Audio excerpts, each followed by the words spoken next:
One day, Edward was in the shed where he lived with the other engines. They were all bigger than Edward and boasted about it. "The driver won't choose you again," said Gordon. "He wants strong engines like us."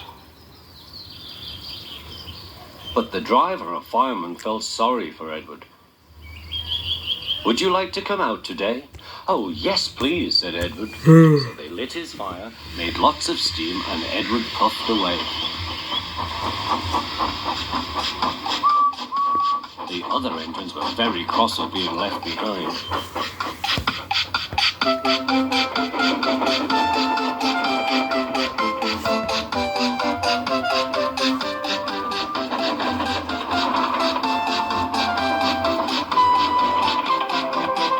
Edward worked hard all day. The coaches thought he was very kind, and the driver was very pleased.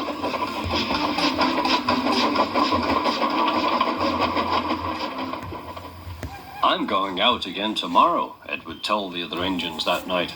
"What do you think of that?"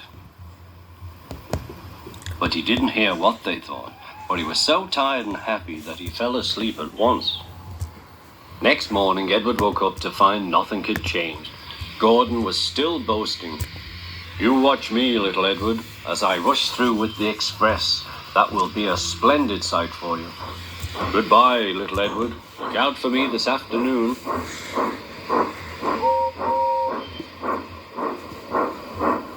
Edward went off to do some shunting. Edward liked shunting.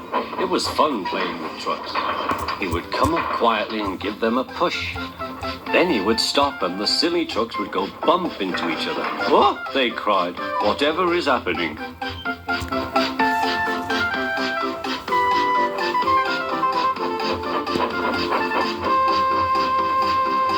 Edward played till there were no more trucks.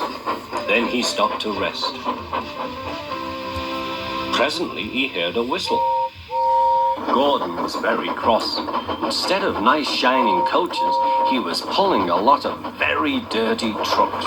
"A goods train, a goods train, a goods train," he grumbled.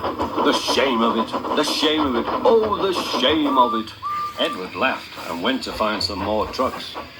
Then there was trouble. "Gordon can't get up the hill," the porter called to Edward's driver. "Will you take Edward and push him, please?"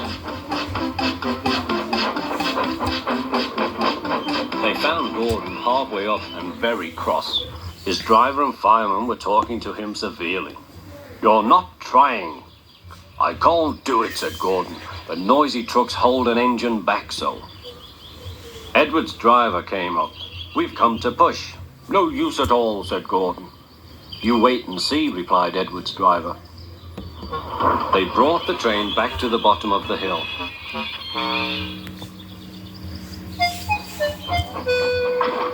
"I'm ready," said Edward. "No good," grumbled Gordon. They pulled and pushed as hard as they could.